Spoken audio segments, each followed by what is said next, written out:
Yo soy juez, todos los días decido sobre la libertad de las personas, entendemos en casos de tráfico de drogas, de trata de personas, de contrabando, de delitos de lesa humanidad.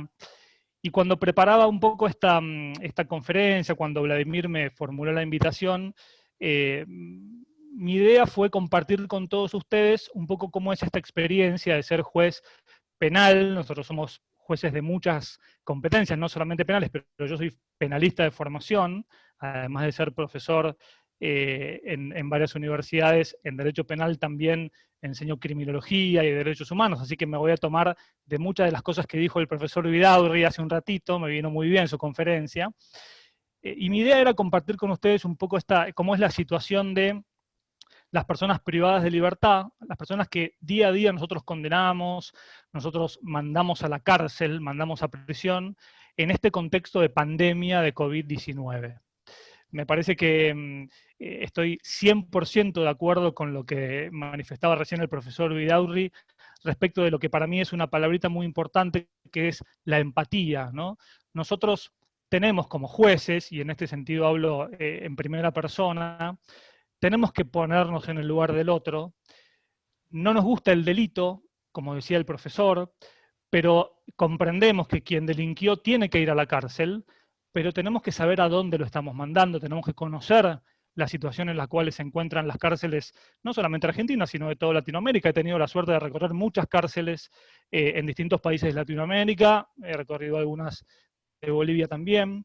Entonces, me parece que los jueces, los fiscales, incluso los abogados defensores también, tenemos que ser empáticos con las personas que no han tenido o que no tienen las posibilidades que tal vez tenemos nosotros de decidir.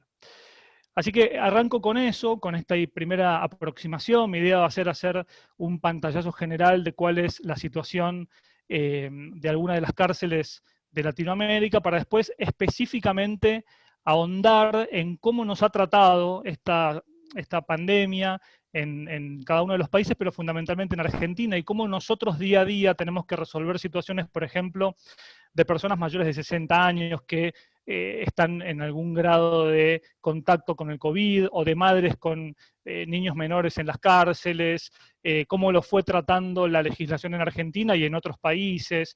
Un poco la idea es esa, ¿no? Yo te voy a pedir, Vladimir, si podemos compartir la pantalla. Vamos a ver si podemos. Ya está programado para que pueda compartir, estimado Ignacio. Perfecto, vamos ahí. Y arrancamos entonces. Tú me confirmas si lo estás viendo bien. Ya lo estamos viendo muy bien y escuchando también muy bien. Perfecto, buenísimo. Bueno, ahí este es el título, digamos, de la conferencia, que está planteada como conferencia, pero también me gustaría mucho incluso recibir sus intercambios, sus ideas, y por eso está mi mail personal ahí también, que es jperescursi@gmail, porque entiendo que en esta plataforma virtual a veces es difícil la interacción, pero bueno, quedamos en contacto para lo que a ustedes les parezca puedan llegar a necesitar. Este es un reflejo de cómo está hoy en día Latinoamérica en materia de hacinamiento carcelario y en materia de encarcelamiento. Fíjense que hay países como por ejemplo Argentina, que ustedes lo van en la tabla por lo menos de mi izquierda, no sé de ustedes, tenemos más o menos un promedio de un 200% de nivel de hacinamiento. Esto significa que donde tendría que haber una persona hay dos. Por supuesto, hay países que están en situaciones desventajosas o un poco peores, pero lo que más me preocupa, después hay una filmina un poco más específica de esto, es la tasa de encarcelamiento. Esto sí es preocupante, porque un poco retomando lo que decía el profesor Vidal hace un rato, ¿no? Nos encontramos, o Latinoamérica en general, se encuentra en una situación de lo que nosotros a veces llamamos populismo penal, ¿no? De un panpenalismo, de una situación en la que, influidos tal vez por los medios de comunicación, o tal vez por una sensación de inseguridad, lo primero que hace el legislador es ampliar las penas, crear nuevos delitos. Y a veces esa no es la solución a todos nuestros males. Fíjense que, por ejemplo, en Estados Unidos hay, este es un promedio de cada 100.000 personas, o sea, prácticamente hay una tasa de encarcelamiento de 700 personas cada 100.000. Van a poder ver ahí, por ejemplo, que Bolivia tiene una tasa bastante razonable de nivel de encarcelamiento, incluso inferior a la que tenemos en Argentina. Nosotros en Argentina, depende de las provincias, pero más o menos tenemos un nivel de 200 personas encarceladas, privadas de libertad, cada 100.000, que es una tasa que está dentro de los estándares, pero sigue siendo una tasa alta. Para este es solamente un pantallazo de la mayoría de los países son países latinoamericanos. Específicamente, en materia de sobrepoblación penitenciaria, acá sí, estos datos sí son datos que preocupan. Y preocupa la sobrepoblación en general, digamos, sin determinar qué país está mejor o qué país está peor. El solo hecho de hablar de que existe sobrepoblación penitenciaria ya es un dato muy alarmante. Un poco lo que decíamos recién, ¿no? Por supuesto que la gente que comete un delito tiene que ir a la cárcel. A mí no me es grato todos los días tener que decirle a una persona, mire, usted va a cumplir 15 años de prisión, 20 años de prisión, 25 años de prisión porque traficaba 15 kilos de cocaína o 1.500 kilos de cocaína, no importa. No es grato. Pero por lo menos en Argentina la Constitución Nacional prevé que las cárceles deben ser sanas y limpias para resocialización y no para castigo del delincuente. Eso está en la Constitución Nacional y como vamos a ver un poco más adelante, también están los tratados internacionales, específicamente tanto a Bolivia como a la Argentina, como a México y otros países de quienes se están exponiendo en este congreso, nos aúna un tratado internacional que es la Convención Americana sobre Derechos Humanos, o el Pacto de San José de Costa Rica, y todos los tratados o los instrumentos internacionales que están en esa esfera. Entonces, hay muchos instrumentos, varios, los vamos a ver en un ratito, en los cuales el fin exclusivo de la prisión o de la cárcel tiene que ser la resocialización de la persona que está dentro. El delincuente, el penado, el condenado, tiene que salir mejor de la cárcel de lo que entró, o por lo menos ese es el objetivo. Claramente, con este nivel de hacinamiento, de sobrepoblación, no solamente no sale mejor, sino que sale mucho peor, o por lo menos en Argentina esto es lo que está pasando. Nosotros acá tenemos una frase lamentable, un dicho lamentable, que es que la cárcel hoy en día es un posgrado para el delincuente. Van a ser una especialización, un máster. Salen mucho peor de lo que entraron. Estos números reflejan un poco la situación que ustedes se darán cuenta, pasa prácticamente en todos los países de la región. En lo que hace a Argentina específicamente, ustedes se van a poder ver que en los últimos 10 años, esta es una estadística hasta el año 2018, las de 2019 todavía no están procesadas, obviamente por el problema del COVID, no se pudo hacer este año, pero fíjense la evolución en el número de cantidad de personas privadas de libertad en 10 años. En el año 2008, en Argentina había prácticamente 55.000 personas privadas de libertad. Para finales del 2018, hoy en día es aún mayor el número, pero prácticamente para finales del 2018, este número había crecido exponencialmente, prácticamente el doble. Tenemos hoy en día en Argentina prácticamente 100.000 personas privadas de libertad. Les voy a tirar un dato para que ustedes vayan haciéndose la idea, que lo vamos a ver un poquito más adelante, pero empecemos a prestar atención, por lo menos en Argentina, de estas 100.000 personas privadas de libertad, tenemos que hacer una distinción muy importante. No todas ellas están condenadas efectivamente a una pena de prisión. Muchos de ellos se encuentran bajo el régimen de lo que llamamos prisión preventiva. Es decir, yo te detengo para averiguar, para investigar y para producir las pruebas, luego te llevo a juicio, pero en el transcurso de todo este proceso, tú estás con prisión preventiva. Recién estás con prisión preventiva en el momento que la condena queda firme. En Argentina, ese porcentaje es altísimo. Prácticamente el 60% de las personas privadas de libertad están bajo el régimen de prisión preventiva. que en breves minutos vamos a desarrollar con mayor exhaustividad. Ahora, bajo esta situación, este es un poco el estado de situación de algunos países, o de la mayoría de los países de Latinoamérica, pero fundamentalmente de Argentina, tenemos que hacernos una pregunta. Miren, estas son imágenes que tomé hace unos días en una de las cárceles de acá de Mendoza. En estas situaciones están algunos de los privados de libertad en cárceles de mi provincia. Tenemos que hacernos la siguiente pregunta, porque como bien decía el profesor Vidaurri recién, nosotros somos operadores del derecho, los jueces, yo estoy de acuerdo en que los jueces hacemos política judicial, somos un poder del Estado, entonces al aplicar nuestras decisiones de alguna manera, y al aplicar la ley y al aplicar el Código Penal, estamos haciendo política también, no la política partidaria, no la política del Poder Ejecutivo, pero sí la política del Poder Judicial. Tenemos que preguntarnos cómo llegamos a esto. ¿Cómo llegamos a esta situación de sobrepoblación? ¿Cómo llegamos a esta situación de hacinamiento? ¿Cómo llegamos a estas condiciones carcelarias también? Y en este sentido, yo planteo tres hipótesis o tres elementos que me gustaría desarrollar con ustedes muy brevemente.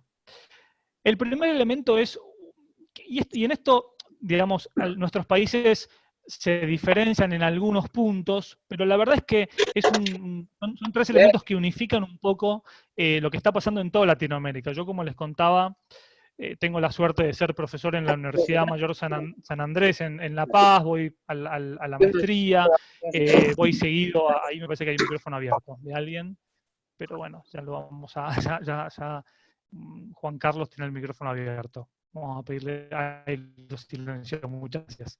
Tengo la suerte de dar clases en Lima, en Arequipa, en Montevideo, en Santiago de Chile y en Concepción, es decir, en Guayaquil varias veces, es decir, tengo la suerte de recorrer mucho Latinoamérica. Y estos son elementos, o los que yo voy a desarrollar a continuación, son elementos que tienen paradigmas comunes en nuestros países, más allá de nuestra hermandad latinoamericana. En esto también somos hermanos latinoamericanos. El primer elemento que yo identifico, el primer punto, es la falta de políticas públicas adecuadas. Y en esto voy a ser muy puntual.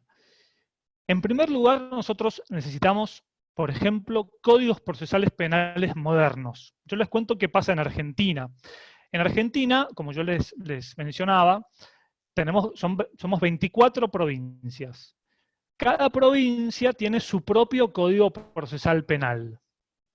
Entonces, algunas provincias tienen un código procesal penal de corte acusatorio o acusativo, como dicen allí en Bolivia, es decir, quien lleva adelante la investigación es el fiscal, quien acusa es el fiscal, el juez es más un juez de garantías que habilita allanamientos, pericias, y que, en definitiva, condena o absuelve.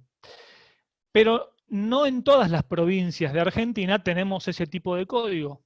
Todavía tenemos un código procesal de corte inquisitivo o mixto, en el cual el juez todavía es el que lleva adelante la investigación.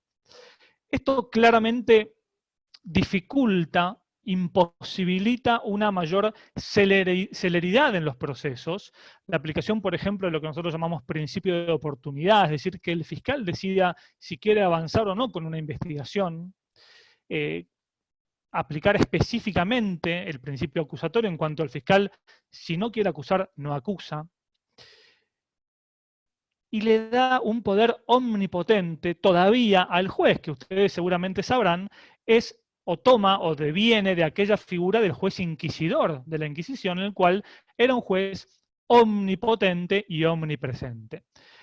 ¿Qué implicaría un código procesal más moderno de corte acusatorio, pero incluso yendo más allá, como por ejemplo el código procesal que tiene Chile? Mayor oralidad, que todas las audiencias intermedias e incluso, por supuesto, el juicio de debate sean orales, mayor inmediatez de los jueces para con las personas imputadas, que puedan participar de las audiencias. Aunque ustedes no lo crean, todavía los jueces en Argentina, en algunas provincias, siguen resolviendo todo por escrito. Nosotros necesitamos jueces que sean jueces juzgadores, que se sienten y resuelvan, y que se olviden de todo lo demás. Estos códigos procesales penales modernos también necesitan una figura de defensa pública fuerte. Este es un tema en el cual yo me canso de hablar en distintos países.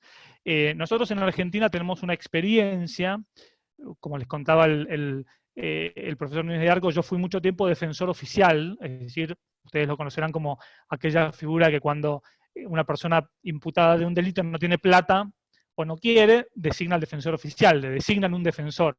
Pero aquí en Argentina tenemos una experiencia que es muy rica, y es única en nuestros países de Latinoamérica, y es la del defensor oficial como magistrado. El defensor oficial tiene la misma jerarquía que un juez y que un fiscal. Y la estructura de los defensores públicos oficiales es una estructura de un órgano extrapoder, no depende del Poder Judicial y tampoco depende del Poder Ejecutivo, es decir, del Ministerio de Justicia, como pasa en muchos países, como por ejemplo en Perú. El defensor oficial no lo designa el ministro de Justicia. El defensor oficial es un defensor, es un magistrado independiente, que no depende de nadie, solamente del defensor general de la nación. Y eso lo que hace es empoderar mucho la figura de la defensa pública, que como ustedes saben, y si no se los comento, hay muchas resoluciones de la Organización de los Estados Americanos que hablan o que van hacia una figura de defensa pública como garantía de acceso a la justicia, derecho fundamental de acceso a la justicia, artículo 8 y artículo 25 de la Convención Americana sobre Derechos Humanos, y de una figura del defensor público independiente. El defensor no puede depender ni del procurador, ni del fiscal general, ni del ministro de Justicia. A eso es a lo que yo llamo códigos procesales penales modernos. Y por último, códigos procesales penales que prevean medidas alternativas a la prisión efectiva, a la cárcel. Yo sé que, por ejemplo, conozco la experiencia boliviana en materia de COVID, en la cual a través de un decreto, después lo vamos a ver bien, pero de un decreto del Poder Ejecutivo, entiendo, se planteó la posibilidad de una amnistía o de un indulto por razones humanitarias a determinado grupo poblacional de la cárcel, después lo vamos a ver con mayor detalle, pero lo que yo estoy planteando es que en los códigos procesales penales tiene que haber figuras alternativas a la prisión, por lo menos a la prisión preventiva, que mientras dure el proceso y no existan motivos para pensar o para sospechar que esa persona detenida va a entorpecer el accionar de la investigación o a entorpecer la producción de las pruebas o que no se vaya a fugar, hay que prever, por ejemplo, situaciones como el arresto domiciliario, como la tobillera electrónica, la pulsera electrónica, la posibilidad de cauciones reales, es decir, en plata, que diga, bueno, yo pago tantos pesos y me voy a mi casa, y si el día de mañana me absuelven, me devuelven los pesos, o entregar los documentos para no poder salir del país. Yo sé que los códigos procesales penales más modernos lo prevén, algunos países, nuestros países, lo prevén en su legislación, pero la realidad, estimados y estimadas, es que no es una práctica común, o por lo menos no es una práctica mayoritaria, que los jueces, por los próximos 2 puntos que vamos a desarrollar, muchas veces lo apliquen. Entonces, cuando hablo de códigos o de políticas públicas adecuadas, me refiero en general a estos puntos. El segundo punto que yo planteo es una esquizofrenia político-criminal. Me vino muy bien la charla del profesor Vidaurri recién porque él les habló de lo que es la política criminal, de qué implica la política criminal y de cómo la política criminal no puede estar reñida con la posibilidad de producir leyes y de entender qué significa aplicar el Código Penal y mandar, por ejemplo, a una persona a la cárcel. Yo les voy a poner 2 ejemplos que tenemos en Argentina que hablan de esta situación de esquizofrenia político-criminal, es decir, de cómo los legisladores crean leyes que muchas veces no condicen con la realidad penal de un país, y mucho menos de la realidad carcelaria. En Argentina, si uno mata a otra persona, el homicidio, el delito de homicidio está tipificado en el artículo 79 y prevé una pena de prisión o reclusión de 8 a 25 años. Es decir, yo ahora salgo de mi casa, mato a una persona y probablemente me condenen entre 8 y 25 años. Ahora, si yo salgo de mi casa y secuestro a una persona, es decir, la rapto, la llevo a un lugar, pido un rescate y me pagan como parte de ese rescate, vamos a poner 1 millón de pesos. Y esa persona recupera su libertad. Yo no la maté, sigue con vida. Y cuando me pagan el rescate me detienen. Ese tipo penal en Argentina se llama secuestro extorsivo, porque yo cobré un rescate. ¿Saben cuál es la pena mínima para el secuestro extorsivo en Argentina? 10 años de prisión o reclusión. Es decir, tiene una pena mínima que es mayor a la pena mínima del homicidio. Es decir, si yo le quito la vida a otra persona.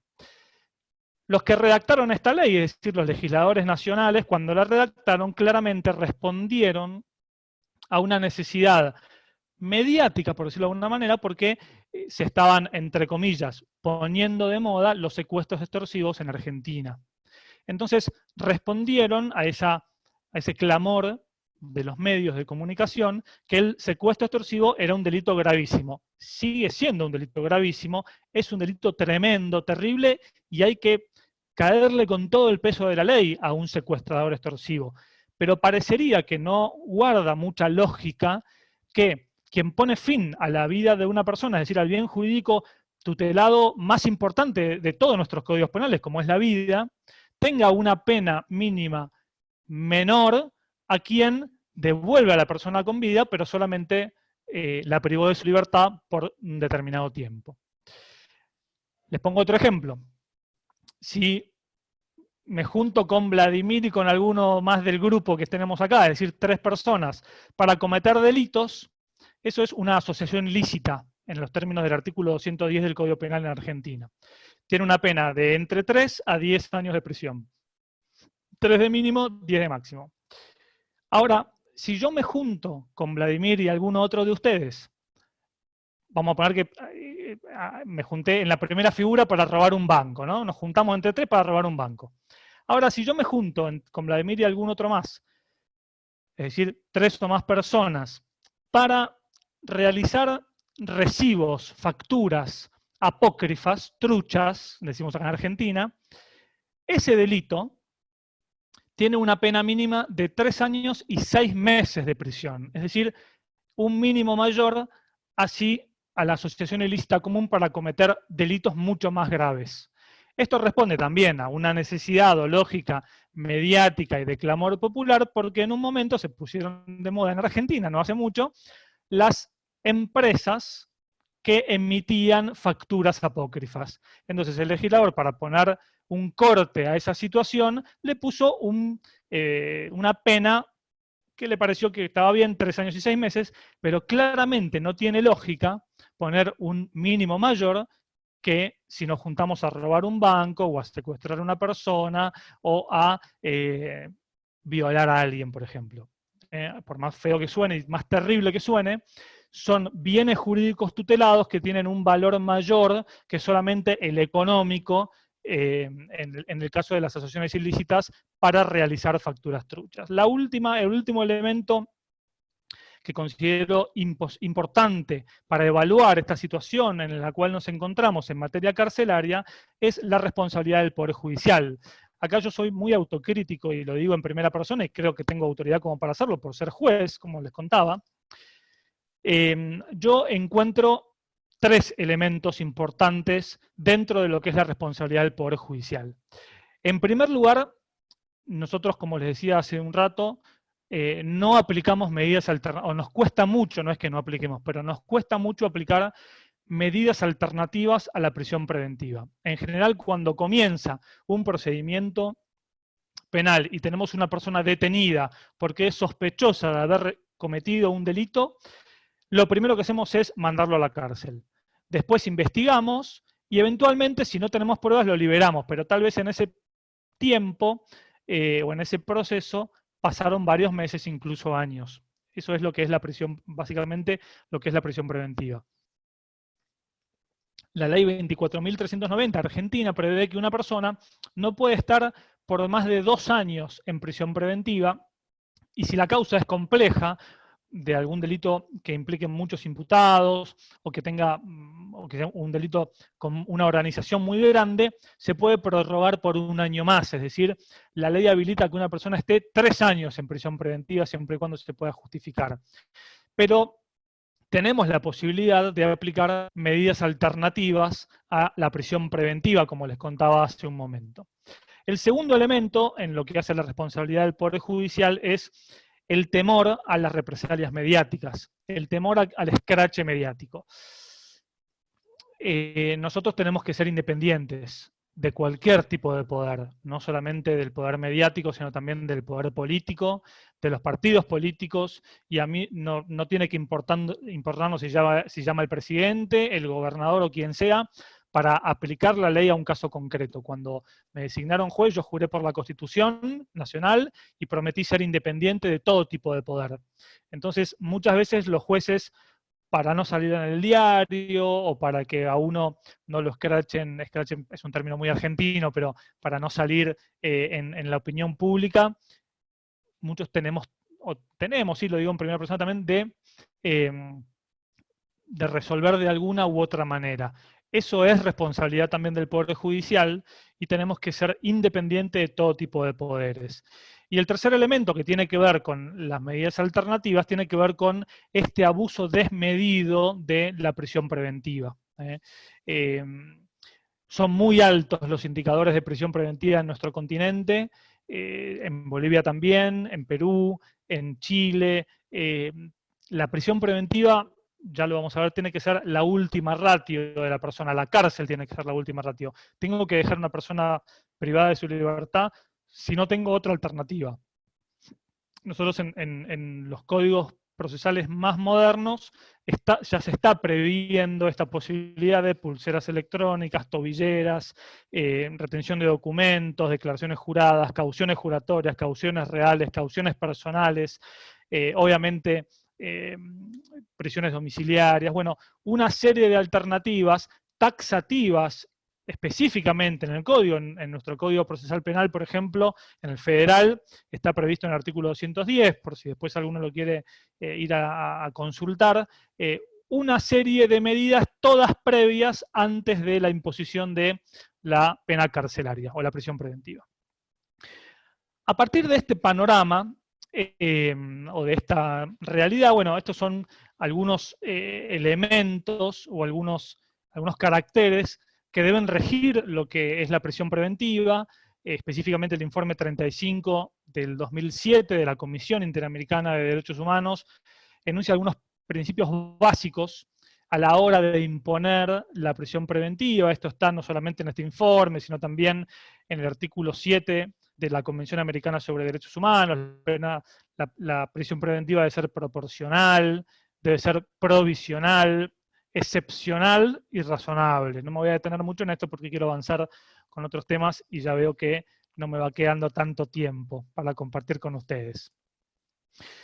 A partir de ello, la Comisión Interamericana también realizó un documento que nosotros tenemos mucho en cuenta a la hora de resolver. Yo tuve la suerte de trabajar en el sistema interamericano, tanto en Costa Rica, como visité también varias veces la comisión en Washington, y bueno, colaboramos y aplicamos diariamente estos principios y buenas prácticas sobre la protección de las personas privadas de libertad en las Américas. Son todos documentos que son orientativos, muy útiles para, por ejemplo, si en el auditorio hay abogados defensores y tienen clientes que están en estas situaciones de prisión preventiva. Bueno, son lo que nosotros llamamos instrumentos de soft law, porque en realidad orientan. Lo que es vinculante es claramente la Convención Americana, la jurisprudencia de la Corte Interamericana, aunque en algunos países eso está discutido. Pero bueno, este es un ejemplo de elementos que pueden llegar a orientar o ayudar en materia de prisión preventiva. La resolución 1 del 2008 de la Comisión Interamericana, un documento muy interesante sobre los principios y buenas prácticas sobre la protección de las personas privadas de libertad en las Américas, y obviamente ahí menciona que la privación preventiva de la libertad es una medida cautelar, no punitiva, y debe obviamente respetarse los principios de legalidad, inocencia, necesidad y proporcionalidad. Estos documentos son orientativos, yo me comprometo a facilitarle esta presentación a Vladimir, después si alguno la quiere se la puedo mandar, no tengo ningún problema, o me la pide por mail directamente. No tengo ningún inconveniente, pero no quiero detenerme tanto en esto para poder avanzar un poquito más. Otro de los documentos interesantes del sistema interamericano es el informe sobre el uso de la prisión preventiva en las Américas. En este informe hay un raconto detallado de la situación de la prisión preventiva en los países de nuestro continente y específicamente los que forman parte del sistema interamericano. Y por último, y este es un elemento de mucha práctica, como dice su título, una guía práctica para reducir la prisión preventiva, en la que básicamente, se los resumo, después lo pueden ir a buscar, pero se habla de métodos alternativos para evitar la prisionalización o la detención carcelaria.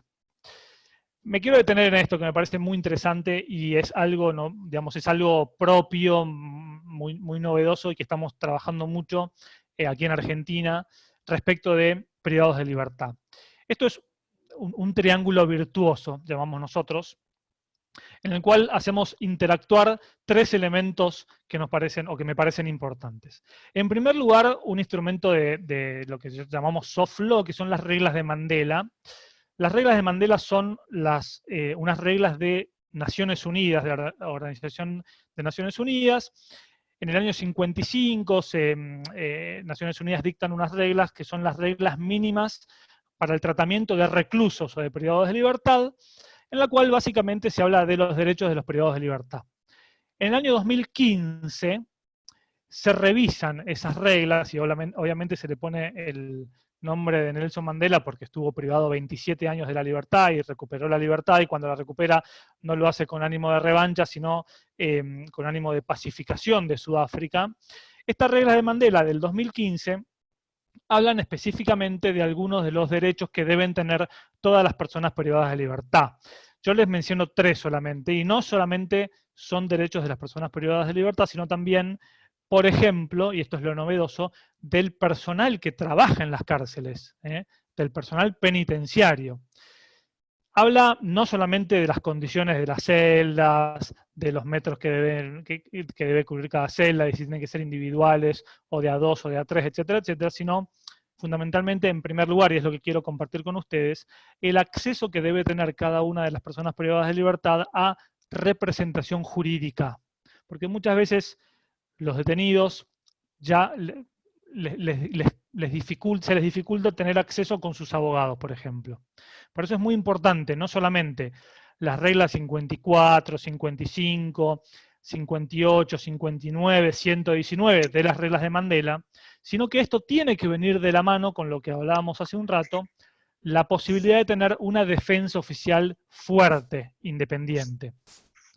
Al mismo tiempo, las reglas de Mandela plantean una idea de servicios médicos y sanitarios suficientes. Me parece que es muy importante en términos de hacinamiento y sobrepoblación. Y por último, solo se los menciono al pasar, habla de la capacitación que debe tener el personal penitenciario. Yo fui viceministro de Justicia de la provincia de Buenos Aires, que tiene 16 millones de personas, de habitantes, y teníamos a cargo 55 cárceles de la provincia de Buenos Aires, una población penitenciaria prácticamente de 40.000 personas. Y en lo que hicimos hincapié durante nuestra gestión, que fue antes de ser juez, es en la capacitación del personal penitenciario. Eso es fundamental para tener una buena interacción o una adecuada interacción con las personas privadas de libertad. El segundo elemento que quiero compartir con ustedes y me parece fundamental es esta idea de paradigma de gobierno abierto, que es lo que nosotros llamamos transparencia del ámbito penitenciario. Nosotros tenemos que abrir las cárceles, tenemos que saber qué pasa, los jueces tenemos que ir a las cárceles, aunque a ustedes les parezca mentira, muchos jueces penales que condenan gente todos los días, no conocen las cárceles argentinas, no van. Tenemos que fomentar en Latinoamérica que los jueces penales conozcan las cárceles y conozcan la situación en la que están los privados de libertad, incluso los condenados.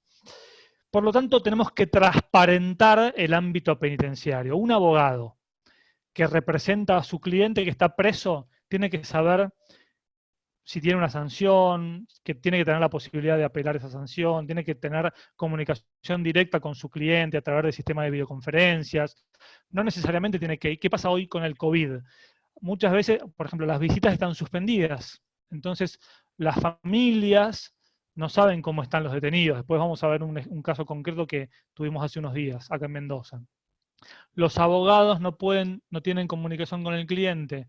Entonces hay que fomentar, por ejemplo, el sistema de videoconferencias desde las cárceles.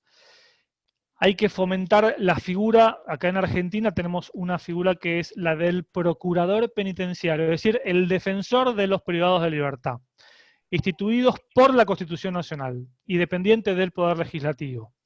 De alguna manera ayudar a transparentar y a que la información de la cárcel sea tenga cierta transparencia.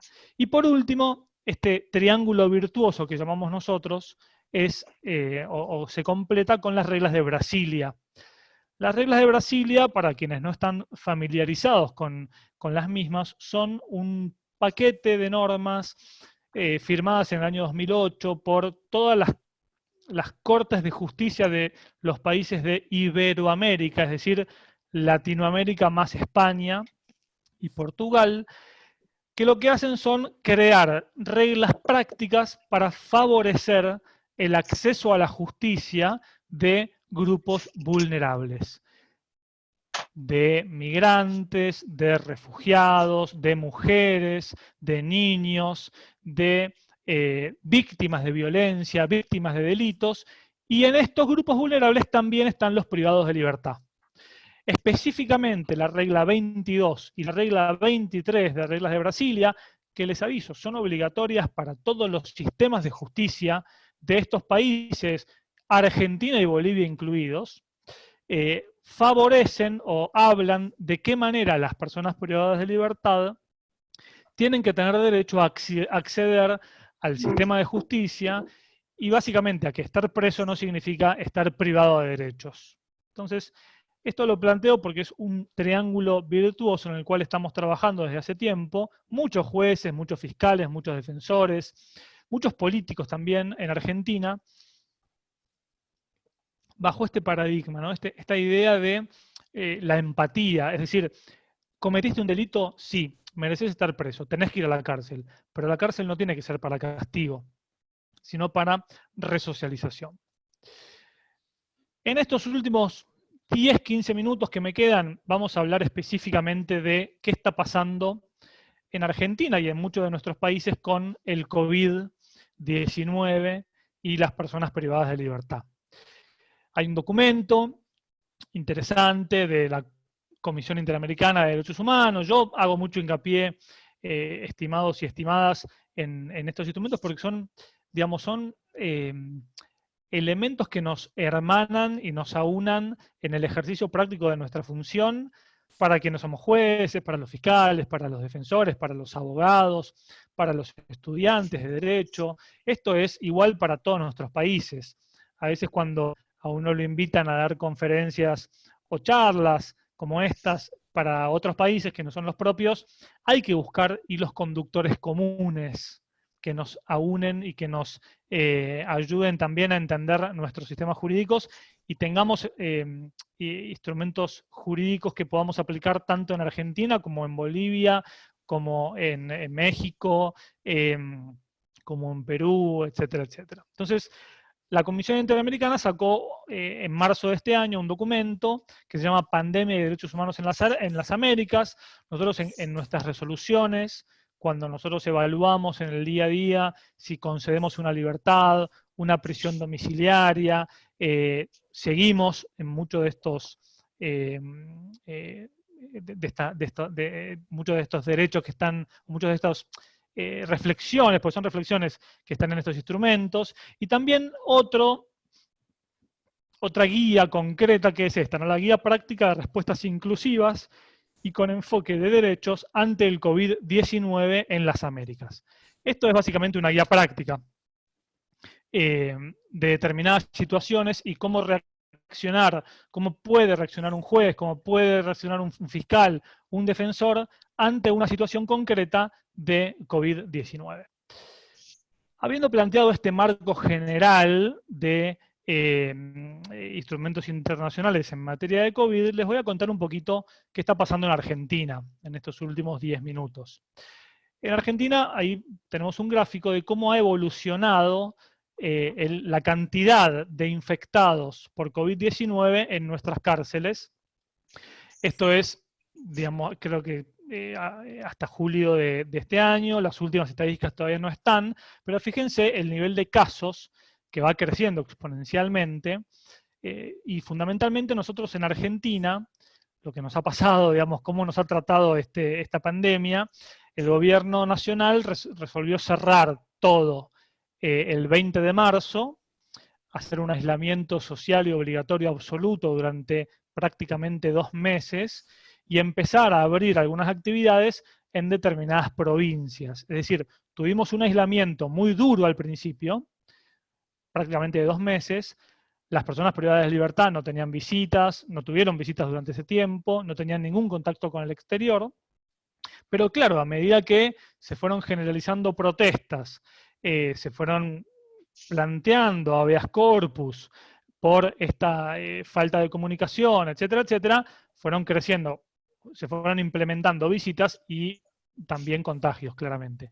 Hoy tuvimos muchas protestas a lo largo de este tiempo, estos prácticamente 6 meses, desde que el gobierno nacional resolvió el 20 de marzo el aislamiento social preventivo y obligatorio, y obviamente todavía no estamos ni cerca de comenzar el descenso de la pendiente. La situación en Argentina es bastante complicada, tenemos un promedio prácticamente de 11.000 infectados por día en todo el país.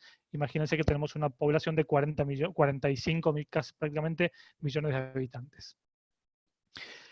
A diferencia de Bolivia, por ejemplo, o de Chile, o de Colombia, nosotros no tuvimos una resolución o un decreto del presidente o del Poder Ejecutivo en materia de privados de libertad. El presidente de la Nación no sancionó ningún decreto, el Poder Judicial, digamos, la Corte Nacional tampoco, el Poder Legislativo tampoco sancionó ningún decreto ley respecto de qué pasaba con las personas privadas de libertad que estaban en lo que llamamos grupos de riesgo. La resolución más importante que tuvimos en materia judicial fue de la Cámara Federal de Casación Penal. Nosotros tenemos un sistema que no es similar al de prácticamente ninguno de los países de Latinoamérica. Nosotros tenemos la Corte Suprema de Justicia de la Nación, que ejerce un control de constitucionalidad difuso, no tenemos un tribunal constitucional, esos 5 jueces son la autoridad máxima en materia judicial, y en un nivel inferior tenemos la Cámara Federal de Casación Penal, que es el tribunal más importante del país en materia penal. Entonces, la Cámara Federal sacó una acordada el 13 de abril de este año, del 2020, que de alguna manera recomendaba a los jueces tener en consideración este grupo de personas que ustedes ven ahí, a los fines de morigerar, entre comillas, la situación de privación de libertad. Entonces, ¿por qué digo que es distinto? Porque yo sé que, por ejemplo, en Bolivia, ustedes tienen el decreto 4226 del 4 de mayo de este año, que de alguna manera implementa una amnistía o un indulto por razones humanitarias a las personas mayores de 58 años, con alguna enfermedad grave o terminal, a las personas embarazadas o con niños lactantes, quienes están a cargo del cuidado exclusivo de sus hijos menores de 6 años. Entonces, prevé y también a quienes están bajo el régimen de detención preventiva o de libertad condicional. Eso directamente es un decreto que le concede la amnistía o el indulto, siempre y cuando, esto lo tengo claro, no sean reincidentes y no estén imputados por determinados delitos de una gravedad significativa. Eso en Argentina no pasó. Por ejemplo, en Chile también el presidente de Chile implementó un indulto general, que benefició casi a 1.300 personas, que más o menos respeta los términos del decreto que tienen ahí en Bolivia. Y en Colombia, por ejemplo, el Poder Legislativo sacó un decreto legislativo, el 546, que concedía una prisión domiciliaria amplia, es decir, a todos los que se encontraban en estos grupos, mayores, en el caso de Colombia, mayores de 60, o con alguna enfermedad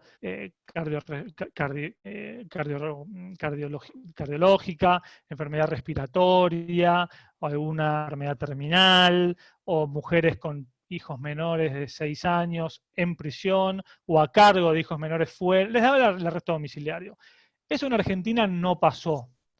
En Argentina lo único que tenemos es esta acordada, que no es vinculante para los jueces, pero sí es orientativa, es facultativa.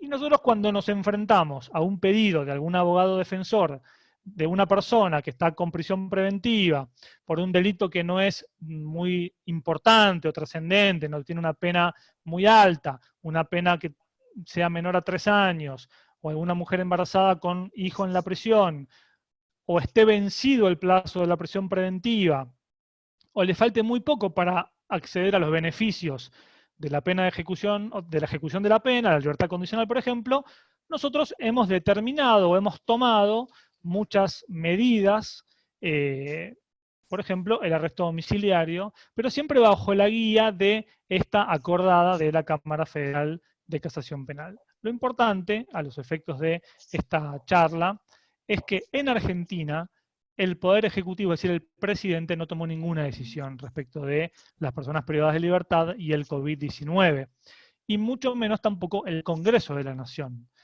Se generó, sí, una polémica que yo imagino se debe haber generado en muchos de nuestros países, cuando muchos privados de libertad comenzaron a salir, a irse a su casa.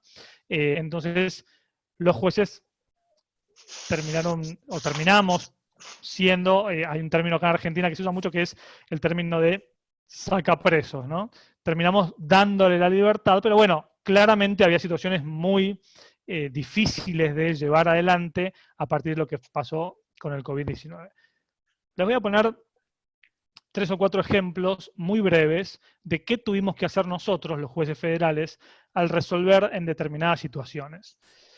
Por ejemplo, un día nos plantean un habeas corpus, se llama en nuestra legislación, la ley 24098, es decir, una medida urgente para resolver una afectación directa a algún derecho constitucional. En el caso de, vamos a empezar por el final, de internos de San Juan, teníamos 150 personas privadas de libertad en la cárcel de una provincia cercana a Mendoza, que se llama San Juan, que tiene hoy en día 1.200 personas privadas de libertad. En un pabellón, en un lugar, había 150 personas que no podían recibir visitas por, obviamente, estar bajo la situación de aislamiento social preventivo y obligatorio, pero no les andaban los teléfonos.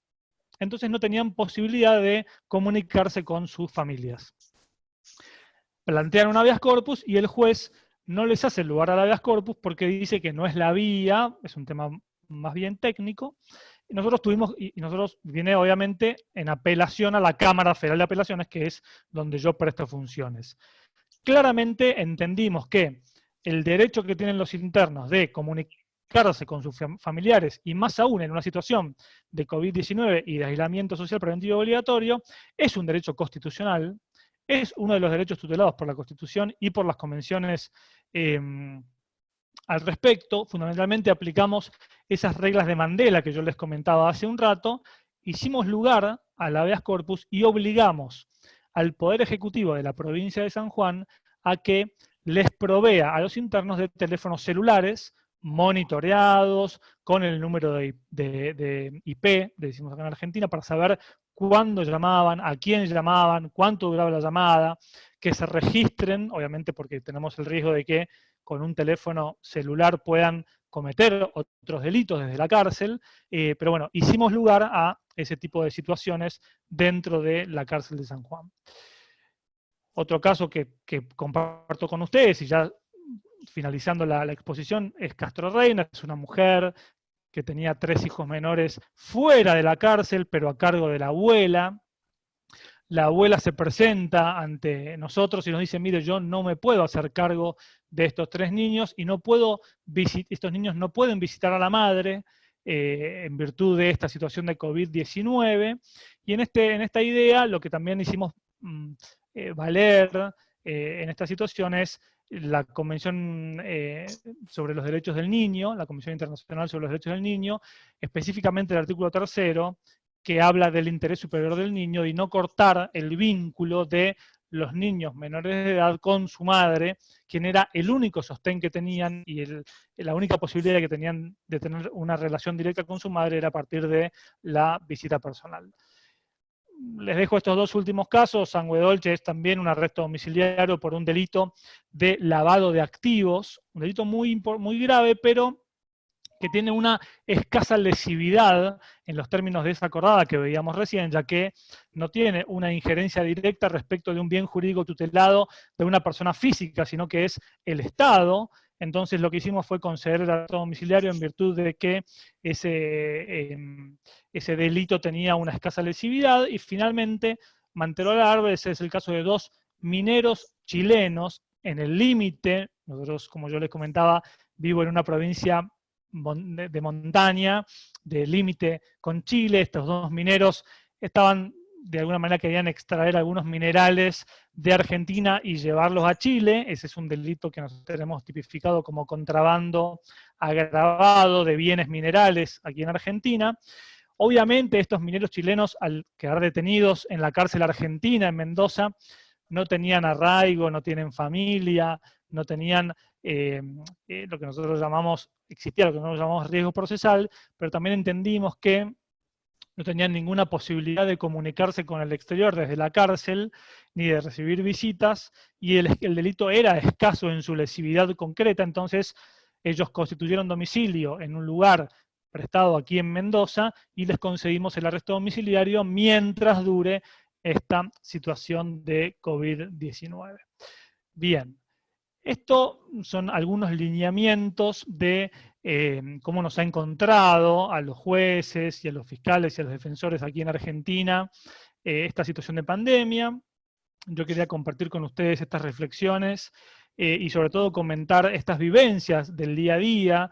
Mañana, por ejemplo, tengo una audiencia muy importante que tiene que ver con el COVID-19, de muchos imputados, y tenemos que sentarnos, evaluar caso por caso, saber cómo está la cárcel federal que tenemos aquí en Mendoza, que tiene 1.800 internos. Me parecía importante aprovechar este espacio, tomar algunas ideas de los colegas que me antecedieron en la palabra y compartir con ustedes cómo estamos viviendo desde la justicia, los operadores, esta situación de COVID-19 y fundamentalmente cuál es la realidad de las personas privadas de libertad aquí en Argentina. Yo, por supuesto, quedo a disposición de cualquier consulta, ya sea por esta plataforma o después por mail, y agradezco nuevamente esta invitación a compartir con ustedes este congreso tan importante. Especialmente agradezco de nuevo a Vladimir, al profesor Núñez de Arco, y bueno, y a todos ustedes por la paciencia y por la atención en estos momentos y en este rato de reflexión. Muchísimas gracias.